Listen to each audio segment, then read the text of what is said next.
အားလုံးပဲမင်္ဂလာပါမင်္ဂလာရှိတဲ့ညချမ်းလေးဖြစ်ပါသေးအားလုံးပဲမင်္ဂလာပါ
ကဲအားလုံးပဲမင်္ဂလာပါမင်္ဂလာရှိတဲ့ညချမ်းလေးဖြစ်ပါသေးအားလုံးပဲမင်္ဂလာပါ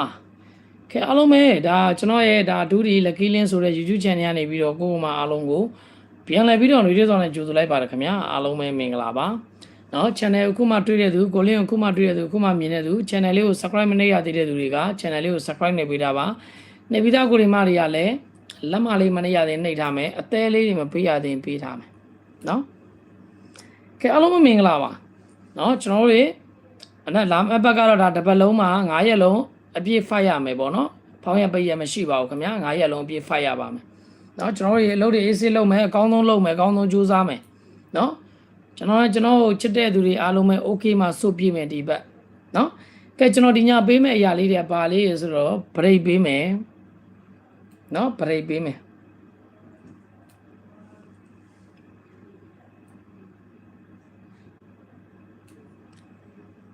ပရိပေးမယ်နေ့တိုင်းကလေးပေးမယ်ပေါ့နော်အားလုံးပဲမင်္ဂလာပါမင်္ဂလာပါမင်္ဂလာပါသူတွေနောက်ကျနေလေတောက်ကြနေညနေရတော့နော်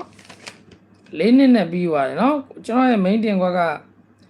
9နှစ်နဲ့40နဲ့အဲ့ဒါကို4နှစ်နဲ့ပြီးရနော်40ပဲထွက်ရင်တောက်ကြညနေရမရနော်ကဲမင်္ဂလာပါမင်္ဂလာပါချစ်တော်ပရိသတ်ကြီးမင်္ဂလာပါမင်္ဂလာပါကိုလင်းရေးတဲ့မင်္ဂလာပါမနက်ကိုဘယ်ချိန်ထိဖွဲ့ဝင်လို့ရသေးလဲတဲ့ကျွန်တော်မနက်ကို17နာရီခွဲလောက်ထိကျွန်တော်ဖုန်းတွေဆက်ဖွင့်ပေးထားပါတယ်เนาะဖုန်းတွေဆက်ဖွင့်ပေးထားပါတယ်ဒီညလည်းဝင်လို့ရတယ်မနက်ဖြန်မနက်ကို17နာရီခွဲလောက်ထိကျွန်တော်ဖုန်းတွေဆက်ဖွင့်ပေးထားပါတယ်เนาะလေးလုံးကိုဖြုတ်မဲ့သူတွေပေါ့เนาะလေးလုံးကိုဖြုတ်မဲ့သူတွေရန်အားပေးနေပါတယ်ဟုတ်ကဲ့ပါ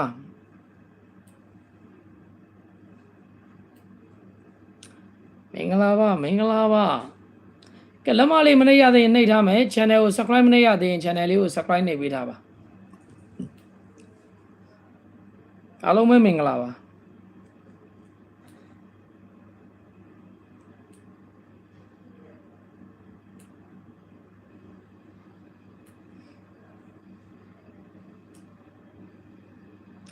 မင်္ဂလာပါကိုလင်းနဲ့ပျောက်နေရင်တော့ကျွန်တော်မပျောက်ပါဘူးကျွန်တော်အရင်က live မလွှင့်တာဗျမပျောက်ပါ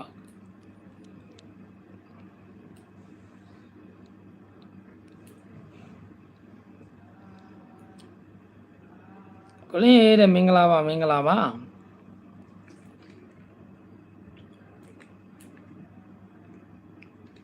လူဟောင်းမှာကိုလင်းရေးတယ်ဟုတ်ကဲ့ဟုတ်ကဲ့ပါဟုတ်ကဲ့ပါ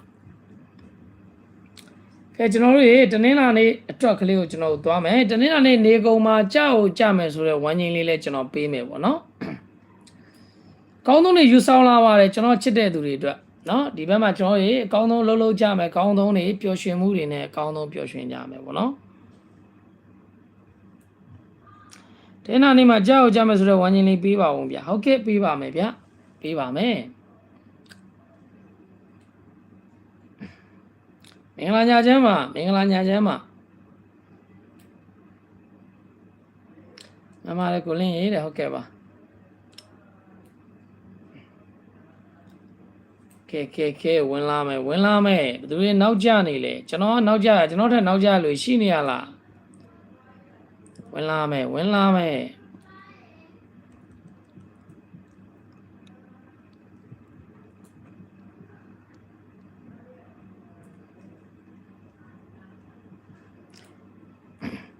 ကိုလင်းကိုအခုတွေ့ပြီးမြင်ပြီနော် channel လေးကို subscribe မလုပ်ရသေးရင် channel လေးကို subscribe နှိပ်ပေးထားပါဟာချောလိုက်တာလေဟုတ်လို့လားချောသေးလို့လားကျွန်တော်ကချောတော့ဘူးလားလို့နော်ချောတော့ဘူးလားလို့ရင်းလို့မချောတော့ဘူးကျွန်တော်နော်စတာပါဗျာအားလုံးချစ်ပါတယ်ညီလေးတဲ့အခုဘက်ပိတ်ရက်ရှိလားမရှိပါဘူးခင်ဗျာမရှိပါဘူးဒီဘက်မှာဖောင်းရက်ပိတ်ရက်မရှိပါဘူးအေးစစ်နဲ့ကျွန်တော်တို့တွေအေးစစ်ဖြုတ်မယ်ဗျာနော်ကိုလင်းရဲ့ပျောက်နေတယ်တဲ့ဘာမှရှာရမလဲအခုတွေ့ပြီးမြင်ပြီမလား channel လေးကို subscribe မလုပ်ရသေးရင် channel လေးကို subscribe လုပ်ပေးတာပါနော်ဒူဒီ lucky link ဆိုတဲ့ YouTube channel ပေါ့နော်မိတ်ဆွေတို့ကြည့်နေတဲ့အကောင့်လေးပေါ့နော်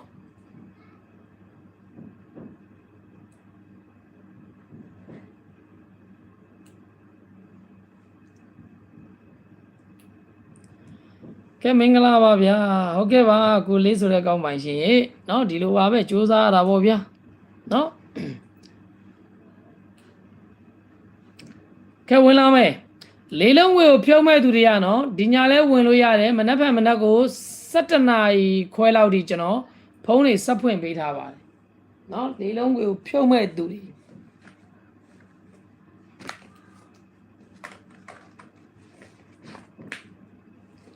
လုံးဝဖြုံးမဲ့သူတွေပေါ့နော်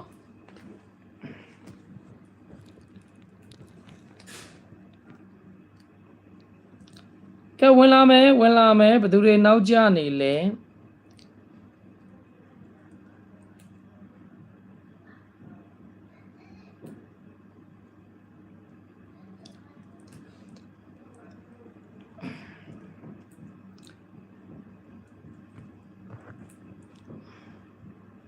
ကဲဝင်လာမယ်အများကြီးတော့ကျွန်တော်အချိန်ကြာကြီးတော့ကျွန်တော်မလွင်ဘူး 1K လောက်တော့ပြည့်အောင်ဝင်လာခဲ့เนาะအခု900နီးပါးဖြစ်သွားပြီเนาะလိုက်လွင်တာအခုမှ9မိနစ်ပဲရှိသေးတယ်900လောက်ဖြစ်သွားပြီเนาะ 1K လောက်ပြည့်အောင်မြန်လေးဝင်လာမယ် 1K ပြည့်ရနဲ့ပြောမယ်အရင်လိုကြာကြီးတော့မလွင်ဘူးเนาะ10မိနစ်ပဲเนาะ10မိနစ်15မိနစ်ထန်ကုန်ပေါ့ဗျာအဲ့လောက်ပဲလွင်မယ်เนาะဝင်လာပါပြီရှင်းတယ်ဟုတ်ကဲ့ပါကိုလင်းပြောင်းနေတာကြာပြီတဲ့ပြန်တွေ့တာမကြာသေးဘူးဟုတ်ကဲ့ပါဆဆာတဲ့ကိုလင်းရေးတဲ့ခေါ်တယ်နော်ဟုတ်ကဲ့ပါ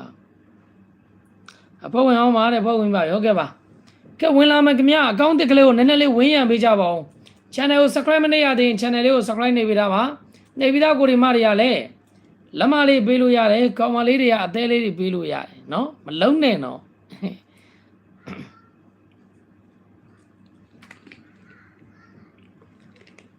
ကျွန်တော်ပြောပြီးပြီလေကျွန်တော်ချစ်တဲ့သူတွေကိုကျွန်တော်အရင်ဆုံး okay မှာဆိုပြအောင်လုပ်မယ်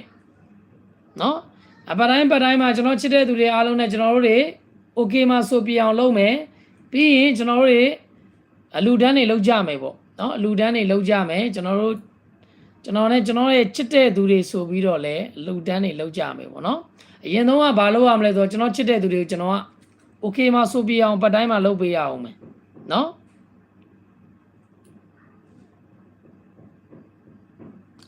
ကဲမင်္ဂလာပါခင်ဗျမင်္ဂလာပါခင်ဗျသူတွေနောက်ကျနေလေเนาะကျွန်တော်လိုက်လွှင့်ကြအောင်လဲမှတ်ထားအောင်ညဆိုရင်ကျွန်တော်9နာရီခွဲเนาะညဆိုရင်9နာရီခွဲညဆိုရင်9နာရီခွဲလွှင့်မိမယ်နေ့ခင်းဆိုရင်10နာရီထိုးเนาะညဆို9နာရီခွဲနေ့ခင်းဆိုရင်10နာရီအဲ့ဒါကိုလင်းရဲ့လိုက်လွှင့်ချိန်မှာညဆိုရင်9နာရီခွဲနေ့ခင်းဆိုရင်10နာရီထိုးเนาะမှတ်ထားကြအောင် နော်ညဆို9နာရီခွဲနေကင်းဆိုရင်1နာရီထိုး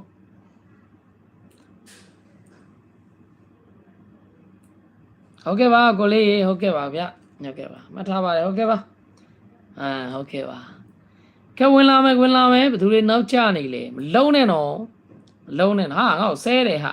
ဆဲပါဗျဆဲပါမင်းတို့ကောင်တွေကလဲငါတို့တွေကလိုက်လွှင့်မင်းတို့ကဆဲပြီနော်မင်းတို့အတွက်ဘာတွေများအကျိုးထူးသွားလဲငါသိချင်တာလေဘာတွေများအကျိုးရှိသွားလဲချစ်တယ်အေးစိနေကြသမှာကိုယ့်ဘက်ကိုနေကြသမှာမင်းတို့တွေကလဲဘာလို့မှလဲဟုတ်တယ်မလားနေထိုင်ငရဲမယူနဲ့ကိုယ့်အောက်အေးစိနေလိုက်မကြည့်ရင်ကြော်သွားလိုက်နော်ဘာလို့မှလဲဟုတ်တယ်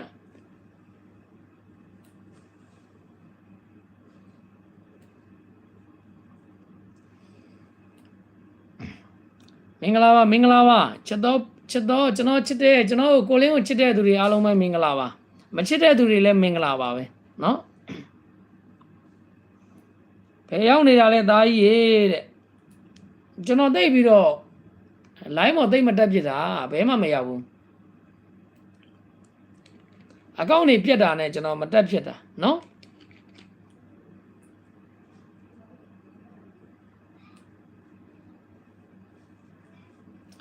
မင်္ဂလာပါကဲ800ကျော်သွားပြီเนาะ800ကျော်သွားပြီ 1k လောက်တော့ပြည့်အောင်ဝင်လာခဲ့ကျွန်တော်ကြာကြီး line မလွန်ပြောပြီးသားခု line လွင်တာ9မိနစ်ကြည့်ရှုသူ800ကျော်သွားပြီเนาะ 1k လောက်တော့ပြည့်အောင်ဝင်လာကြာကြီးမလွင်ဘူးเนาะအေးဆေးပဲမြန်လေးပဲသွားမယ်เนาะအားလုံးချစ်ပါတယ်ဗျာအားလုံးချစ်ပါတယ်ဆဲတဲ့သူလည်းချစ်တယ်ချစ်တဲ့သူတွေကိုလည်းချစ်တယ်ဘာလို့မှเนาะ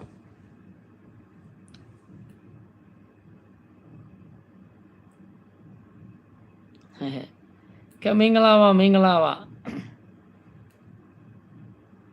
အကောင့်တစ်ကလေးကိုနည်းနည်းလေးဝင်းရံပေးကြပါဦးဗျာเนาะ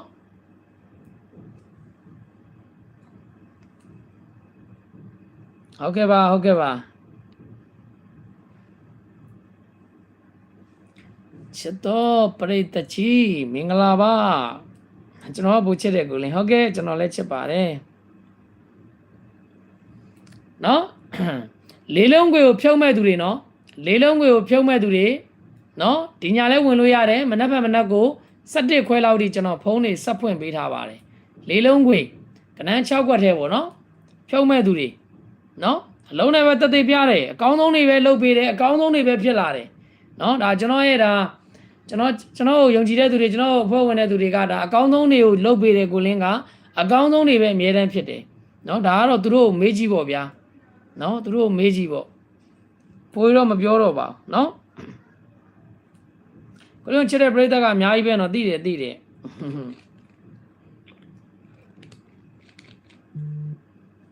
ဟုတ်တယ်အတုတွေသတိထားပါဗျာအတုတွေကိုသတိထားပါเนาะအတုတွေကိုသတိထားပါအတုတွေအများများပါတယ်ဟုတ်ပါတယ်တန်းနိုင်တော့ကျွန်တော်လည်းလုံနေပါတယ်เนาะကဲ9မိနစ်ကိုကြည့်ရှုသူ live လင်းတာ9မိနစ်ကိုကြည့်ရှုသူ900ကျော်သွားပြီပေါ့เนาะ 1k ပြေးတော့မယ်အများကြီးမဆောင်ဘူးကျွန်တော်အများ10မိနစ်ပဲ live လွှင့်မှာเนาะကဏ္ဍပြောမယ်ပြီးเนาะပြီးရင်ကျွန်တော်တို့အကောင်းဆုံးကြိုးစားတာလေးကိုကျွန်တော်ချစ်တဲ့သူတွေကိုကျွန်တော်ပြောပြရမယ်เนาะမင်္ဂလာပါကိုတဲ့မင်္ဂလာပါမောင်လေးကိုကြည့်တာ3နှစ်ရှိပြီတဲ့ဟုတ်ကဲ့ကျေးဇူးပါဗျာเนาะအခုလိုအားပေးရတော့ကျေးဇူးတင်ပါတယ်ကောင်းဆုံးတွေကြိုးစားပေးပါမယ်ကောင်းဆုံးတွေပဲဖြစ်လာမှာပါเนาะဒါကိုညီလင်းအစ်စ်ကြီးနော်တဲ့ပြန်တွေ့တာဝမ်းသာလိုက်တာကွာဟုတ်ကဲ့ပါဒါကျွန်တော်ကိုလင်းအစ်စ်ပါเนาะကျွန်တော်မနေ့ကနေခင်းကြလို့ရှိရင်ကျွန်တော်အကောင့်တစ်ကိုကျွန်တော်မိတ်ဆွေတို့ကိုကျွန်တော်ပြပါမယ်အဲ့ဒါလေးကိုလည်း channel ကို subscribe နေပေးထားเนาะမနေ့ကနေခင်းတနာရီထိုးเนาะမနေ့ကနေခင်းတနာရီထိုးလွှင့်မဲ့လိုက်ကြလို့ရှိရင်ကျွန်တော်နောက်ထပ်အကောင့်တစ်ကောင်အသစ်ကိုပြမယ်အဲ့ဒါလေးကိုလည်း join တာเนาะ channel ကို subscribe နေပေးတာကျွန်တော်ပြပေးမယ်เนาะလှုပ်ကြမယ်ပျော်ရွှင်တရားတွေဖန်တီးမယ်เนาะအလုပ်တွေလုပ်မယ်ပျော်ရွှင်တရားတွေဖန်တီးမယ်ဟုတ်ပြီလားโอเคကျေးဇူးတင်ပါတယ် 1k ပြည့်သွားပြီကြိုင်းမလွင် ကြိုင်းမလင်နာမည်ကြီးမှာဆိုလို့ကြိုင်းမလင်ခဏပဲနော်ကဲလေးလုံးငွေကိုဖြုံးမဲ့သူတွေကိုလင်းရဲ့ဒါဖုန်းနံပါတ်ကိုမသိတဲ့သူတွေပေါ့နော်လူအောင်တွေကသိပြီးသားပါလူသစ်တွေဒီညာလဲဝင်လို့ရတယ်မနက်ဖြန်မနက်ကို17ခွဲလောက်ထိကျွန်တော်ဖုန်းတွေဆက်ဖွင့်ပေးထားပါတယ်နော်လေးလုံးကိုဖြုံးမဲ့သူတွေကနန်း6ခွက်ထဲအရင်လိုပတ်သီးမပေးတော့ဘူးပတ်သီးကများတယ်သူက6ခွက်ထဲနော်အကွက်နဲ့ရင်အကွက်နဲ့တာထက်ပို့ပြီးတော့ပျော်ဖို့ကောင်းတယ်နော်မိုင်လဲမိုက်တယ်အဲ့ဒါတွေကိုစူးစမ်းပေးမယ်နော်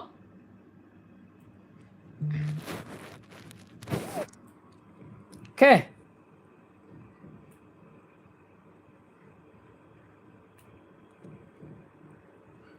โอเคချစ်တော်ပရိသတ်ကြီးမင်္ဂလာပါ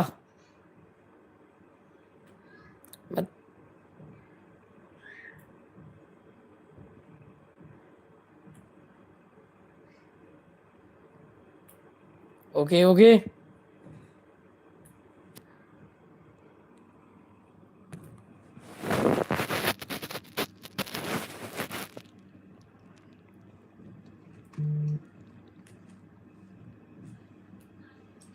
ကဲကျွန်တော်တို့တွေ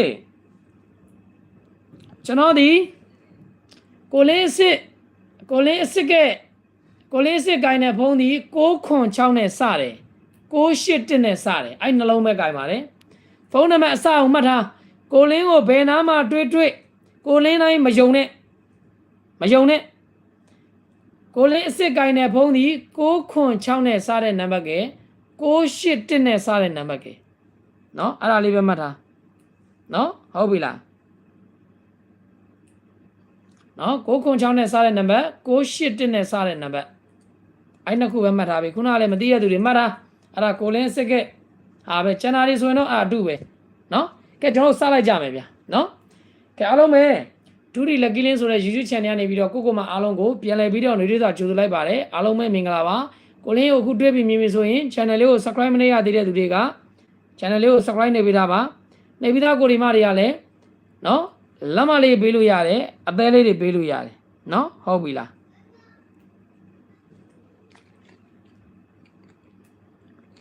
လာနောက်နဲ့ဒါကိုလင်းအတူတဲ့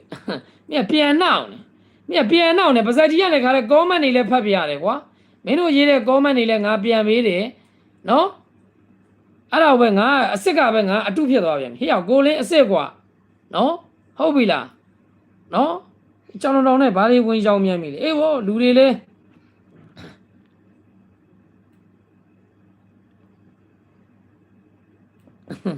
ဗျမ်းမလာတွေဝင်လာပြီဗျမ်းမလာတွေမဟုတ်တတ်မမှန်းတဲ့ကောင်တွေပါမိတ်ဆွေတို့ခေါင်းထဲမထဲနဲ့အဲ့ဒါတတ်မတိုက်ခိုက်မှုတွေလာပြီတိလားကိုလင်းမျက်နှာလိုင်းပေါ်မှာပေါ်လာပြီဆိုရင်တိုက်ခိုက်မဲ့လူတွေကစောင့်နေတယ်ကျေးဇူးတင်တယ်ငါဆိုတဲ့ကောင်ကတိုက်ခိုက်တွေအောင်မြင်လေပဲအဲ့ဒါကိုလင်းရဲ့အကျင့်ပဲမင်းတို့အရင်လိုတွေတော့ငါပြန်ပြောမှာမဟုတ်ဘူးနော်ဆဲမလားဆဲမုံမလားမုံလို့ရတယ်နော်ဒါပေမဲ့ဘယ်လိုပြောရမလဲဘဝကဘာထူးသွားလဲဆိုတာတော့ကိုယ့်ဘဝပဲကိုသိလိမ့်မယ်နော်မတူရင်မတူပါနဲ့အဲ့စကားအလကားစကားမဟုတ်ဘူး level မတူဘူးလေ level မတူတော့လောင်မနေနဲ့ဟုတ်ပြီလား level မတူဘဲနဲ့လောင်မနေနဲ့ဟုတ်ပြီလားလူတိုင်းဒီကိုအကြောင်းကိုအသိဆုံးဖြစ်လိမ့်မယ်သူများကိုလိုက်အားချောင်းနေလို့ပြောလိုက်တဲ့ကောင်ကဘဝဘာမှမဖြစ်သွားဘူးနော်အဆင်ပြေကြပါစေနော်ဟုတ်ပြီလားနော်ကဲအားလုံးပဲမင်္ဂလာပါချစ်တော်ပရိသတ်ကြီးကျွန်တော်ချစ်တဲ့သူတွေအားလုံးပဲမင်္ဂလာပါမချစ်တဲ့သူတွေလည်းမင်္ဂလာပါနော်ဘာကြောင့်ပဲကျွန်တော်ကိုအခုလိုလာရောက်ပြီးကြည်နေရပဲဖြစ်အားလုံးကိုကျေးဇူးတင်ပါတယ်ကဲအားလုံးပဲမင်္ဂလာပါနော် channel ကို subscribe မလုပ်ရသေးရင်ဒူရီလက်ကီလင်းဆိုတဲ့မိတ်ဆွေတို့အခုကြည်နေတဲ့ YouTube channel လေးကို subscribe မလုပ်ရသေးရင် channel လေးကို subscribe နေပြီးသားပါနေပြီးသားကိုဒီမာတွေကလည်းလက်မလေးပေးလို့ရတယ်ကောင်းမလေးတွေအသေးလေးတွေပေးဟုတ်ပြီလားနော်ကဲကျွန်တော်ရဲ့ live လွှင့်ချိန်ကိုမှတ်ထားအောင်နော်ညဆိုရင်9နာရီခွဲနော်ကိုလင်းရဲ့ live လွှင့်ချိန်မှတ်ထားအောင်ညဆိုရင်9နာရီခွဲနေ့ကင်းဆို10နာရီထိုးနော်တူရီလက်ကီလင်းဆိုတဲ့ YouTube channel ကနေ live လွှင့်ပေးတယ်โอเคနော်ညဆို9နာရီခွဲနေ့ကင်းဆို10နာရီထိုး channel နာမည်ကတူရီလက်ကီလင်းအခုမိတ်ဆွေတို့ကြည့်နေတဲ့အကောင့် နောက်ထပ်အကောင့်တစ်ကောင်လည်းကျွန်တော်ပြမယ်မနက်ဖြန်နေခင်းတနားရီထိုးကြရင်ကျွန်တော်ပြမယ်အဲ့ဒါလေးကိုလည်းသွားပြီးတော့ channel လေးကို subscribe မလုပ်ရသေးရင်နှိပ်ထားနော်ဟုတ်ပြီလားကဲကျွန်တော်တို့တွေမနက်ဖြန်3ရက်8လပိုင်းတော့ရောက်သွားပြီဗျာ3ရက်8လ2026တနင်္လာနေ့7လတမတော့ကျွန်တော်နေ့တိုင်းလေးမပြောခင်ကျွန်တော် break ကလေးအရင်ပေးမယ် break ကလေးအရင်ပေးမယ်ဗုဒ္ဓဦးမကျော် break ကလေးပေါ့ဗျာကြိုင်းနေတတ်တဲ့ကိုယ်နဲ့အကြိုက်တူတယ်ဆိုရင်ပြင်းဗျာရှုပ်လို့နော်မကြိုက်ရင်တော့မပြင်းနဲ့ကြိုက်ရင်ပြင်းဟုတ်ပြီလားနော်နားလဲလားနားလဲမဲ့ထင်ကြပါတယ်တချို့စကားလုံးအသုံးလုံးလေးတွေကျွန်တော်ပြောင်းထားပါတယ်ဘာကြောင့်လဲဆိုတော့အကောင့်ပြတ်မှာစေလို့နော်နည်းနည်းနားလဲပေးပါတမျိုးလည်းမထင်ပါနဲ့နော်ကျွန်တော်စာတင်တော်လေးသွားမယ်နော်နည်းနည်းနားလဲပေးပါစကားလုံးသုံးလုံးမှာအားလုံးကျွန်တော်ဒီကနေပြီးတော့ဘာကောင်းမှကျွန်တော်မဟုတ်ပါဘူးစကားပြောဆိုလေးတွေမှာကျွန်တော်စာတင်တော်လေးသွားမှဖြစ်တဲ့အတွက်မလို့နားလဲပေးပါနော်အကောင့်တွေပြတ်မှာစေလို့ပေါ့ဗျာနော်နားလဲပေးပါနော်ကဲနားလဲမဲ့ထင်ပါတယ်နော်ကဲကျွန်တော် break ကလေးအရင်ပြောမယ်ဗျာနော် break ကလေးအရင်ပြောမယ်နော် break ကလေးအရင်ပြောမယ် break ကလေးကတော့တစ် break 6 break ဖြစ်ပါတယ်ဗုဒ္ဓဦးမကျော်ကိုကျွန်တော်ထုတ်ထားတဲ့ break ပေါ့ဗျာနော်တစ် break 6 break မှာဘာလေးတွေကိုကိုလင်းကကြိုက်လဲကျွန်တော်ချစ်တဲ့သူတွေကဘာကိုကြိုက်လဲကျွန်တော်တို့တွေနည်းနည်းလေးပြောကြမယ်နော်နော်ပြောကြမယ်ပေါ့နော် break ကလေးပြော break ကတစ် break 6 break အဲ့တစ် break 6 break မှာကျွန်တော်တို့တွေဘာလေးတွေကိုပို့ပြီးတော့ကျွန်တော်ကပို့ကြိုက်လဲတစ် break 6 break ထဲမှာနော်ကျွန်တော်ကြည့်ရှုနေတဲ့သူတွေနဲ့အပြန်လန်လေးပြောမယ်စကားပြောဆိုလေးတွေနည်းနည်းလေးတွေကီးလေးတွေချိန်ထားတယ်နော်နားလည်မယ်ထင်ပါတယ်နော်ဟုတ်ပြီလားနော်တစ် break 6 break break ကတော့အဲ့မှာကဲကျွန်တော်ကြိုက်တာဘာကြိုက်လဲကျွန်တော်မေးပြီးကျွန်တော်ချစ်တဲ့သူတွေကတစ် break 6 break မှာဘာတွေကိုကြိုက်လဲဆိုကျွန်တော်က4နှစ်4ခွန်9နှစ်9ခွန်4နှစ်6 break 4ခွန်တစ် break 9နှစ်တစ် break 9ခွန်6 break အဲ့ဒီဟာလေးတွေကိုကျွန်တော်ကကြိုက်တယ်ကျွန်တော်ချစ်တဲ့သူတွေကတော့ဘာကြိုက်လဲတော့မသိဘူးပေါ့ဗျာကျွန်တော်ကတော့အဲ့ဒါလေးတွေကြိုက်တယ်နော်တစ် break 6 break မှာကျွန်တော်ကဘာကြိုက်လဲကျွန်တော်ချစ်တဲ့သူတွေကဘာကြိုက်လဲနော်တစ် break 6 break မှာကျွန်တော်က4နှစ်4ခွန်9နှစ်9ခွန်ဆိုတာကြိုက်တယ်ကျွန်တော်ချစ်တဲ့သူတွေဘာကြိုက်လဲတော့မသိဘူးနော်ကျွန်တော်ကြိုက်တာကျွန်တော်ပြောတာနားလည်းမထင်ပါနဲ့နော်ကိုယ်နဲ့အကြိုက်တူရင်ပြင်းမယ်မကြိုက်ဘူးဆိုမပြင်းနဲ့နော်ဒါကတစ် break 6 break ရဲ့ကျွန်တော်ကြိုက်တဲ့ထုတ်ပေးထားတဲ့အရာလေးကျွန်တော်ချစ်တဲ့သူတွေနားလဲလားနော်တစ် break ဆိုရင်4ခွန်6 break ဆို4နှစ်တစ် break ဆို9နှစ်6 break ဆို9ခွန်နားလဲလားဘာကောင်လဲတော့မသိဘူးနော်ကဲဒါလေးကတော့တစ် break 6 break နဲ့ကျွန်တော်ကြိုက်တဲ့အရာလေးတွေပေါ့ဗျာနော်ကဲအဲ့ဒါပြင်ကျွန်တော်တို့တွေနေ့တိုင်းလေးသွားမယ်နော်ဒါ break သမားတွေအတွက် break သမားတွေအတွက် break နော် break သမားတွေအတွက် break ကဲကျွန်တော်တို့တနင်္လာနေ့ပေါ့ဗျာတနင်္လာနေ့7နာရီ10မိနစ်ကိုကျွန်တော်ကြိုက်တဲ့ဝမ်းချင်းကျွန်တော်ကိုင်မဲ့ဝမ်းချင်းလေးကတော့38ဝမ်းချင်းဖြစ်ပါတယ်နော်38ဝမ်းချင်းဖြစ်ပါတယ်နော်ဝမ်းချင်းလေးကတော့38ဝမ်းချင်းဖြစ်ပါတယ်တနင်္လာနေ့7နာရီ10မိနစ်ကိုကျွန်တော်ကြိုက်တဲ့ဝမ်းချင်းကျွန်တော်ကိုင်မဲ့ဝမ်းချင်းတနင်္လာနေ့နေကုန်းမှာကြောက်ကြမယ်ဆိုတဲ့ဝမ်းချင်းရတယ်38ပဲဟုတ်မဟုတ်တော့လေစောင့်ကြည့်ရမှာပဲနားလဲလားနော်38ဆိုတာတနေကုန်းစားကြောက်ကြမယ်ဆိုတဲ့ဝမ်းချင်းနားလဲလားနောက်တစ်ခုကလည်းဟုတ်မဟုတ်ဆိုတာတော့စောင့်ကြည့်ရမှာပဲနော်ဟုတ်ပြီလားဝမ်းချင်းလေးကတော့38ဝမ်းချင်းဖြစ်ပါတယ်38ဝမ်းချင်းမှာကျွန်တော်ကလေးကနေ3နဲ့ပတ်သက်တာဘာလေးကြိုက်လဲဆိုရင်3နှစ်3 4 3ခွန်3 9ကျွန်တော်က38ကို2 4ခွန်9နဲ့ကပ်ပေးထားတာပါနော်38ကိုကတ်မယ်2 4ခွန်9ကတ်38အချိန်ကို2 4ခွန်9ကတ် နော်နှစ်လေးခွန်ကိုကတ်38အချိန်ကိုနှစ်လေးခွန်ကိုကတ်မယ်နော်38အချိန်ကိုနှစ်လေးခွန်ကိုကတ်မယ်ကဲအဲ့ဒါပြီးကိုလင်းရဲ့ဒါနေ့တိုင်းမှာပေးနေကြ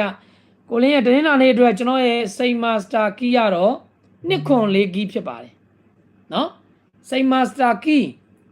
နှစ်ခွန်လေးကီးဖြစ်ပါတယ်စိန်မာစတာကီးရတော့နှစ်ခွန်လေးကီးဖြစ်ပါတယ်ဒါလေးတွေအားနေနေလားလို့ဒါလေးတွေမရရသေးနှိပ်ထားမယ်ကောင်မလေးတွေကအသေးလေးတွေပြီးလို့ရတယ်နော်ဦးတွေဦးလေးတွေဒေါ်တွေအမတွေအမေရွယ်တွေဖိုးတွေဖွားတွေရတော့လက်မလေးနှိပ်မယ်ကောင်မလေးတွေကအသေးလေးတွေပြီးလို့ရတယ်နော်ကျွန်တော်ရဲ့စိန်မာစတာကီးကတော့နှစ်ခွန်လေးကီးဖြစ်ပါတယ်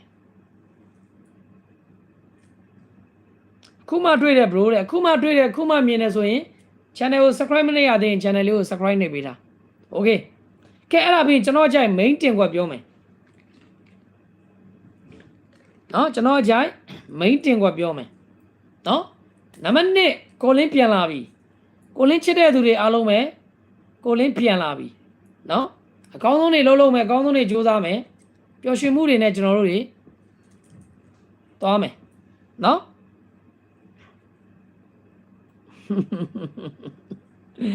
comment တွေရလဲအားရစရာတွေပဲ comment တွေရလဲအားရစရာတွေပဲဟောငါ့ကိုများမေးတာမလေးဟုတ်ပါတယ်ချစ်တယ်နော်ကဲကျွန်တော်ကြိုက် main တင်ကွက်ပြောပါမယ်ကျွန်တော်ကြိုက် main တင်ကွက်ကတော့မနက်ဖြန်တင်းလာနေ7 နာရီ10မိနစ်ကိုကျွန်တော်ကြိုက် main တင်ကွက်က619395 main တင်ကွက်ကိုကတော့ရှေ့တစ်ဘက်ကကြံကနန်းဒါပေမဲ့ကိုလင်းက main တင်ကွက်ကိုထုတ်လိုက်တယ်61ကဲ93ရဲ့95ရဲ့ main တင်ကွက်နော်619395ကတော့ main တင်ကွက်ဖြစ်ပါတယ်နော်619395 main တင်ကွက်ဖြစ်ပါတယ်ကဲအားလုံးကိုကျေးဇူးတင်ပါတယ်နော်လေးလုံးကိုဖြုံးမဲ့သူတွေအဖွဲ့ဝင်မဲ့သူတွေကဒီညာလေးဝင်လို့ရတယ်မနက်ဖြန်မနက်ကို17ခွဲလောက်ဒီကျွန်တော်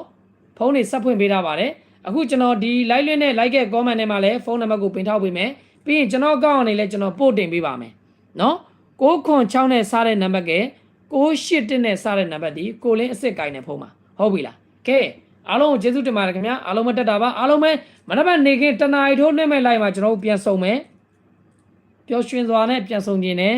အကောင်းဆုံးလေးစူးစမ်းပေးထားပါတယ်အကောင်းဆုံးတွေလုပ်ပေးပါမယ်ဒီဘက်မှာနော်အဲဒါကြောင့်မို့အားလုံးပဲမနက်ဒီဗီဒီယိုမြင်တဲ့သူဒီ live ကိုမြင်တဲ့သူတွေအားလုံးပဲမနက်ဖြန်နေခင်းတနာရီထိုးလွှင့်မဲ့အချိန်မှာကျွန်တော်တို့ပြန်ဆုံကြမယ်ဗျာနော်အကောင်းဆုံးစူးစမ်းပေးထားပါတယ်ဗျာအားလုံးပဲနော်အားလုံးကျေးဇူးတင်ပါတယ်အားလုံးမတက်တာပါ good night ပါအိမ်မက်လှမတ်ကြပါစေနော်အားလုံးမနက်ဖြန်နေခင်းတနာရီထိုးမှာကျွန်တော်တို့တွေပြန်တွေ့ကြမယ်နော်အားလုံးကျေးဇူးတင်ပါတယ်ခင်ဗျာအားလုံးမတက်တာပါ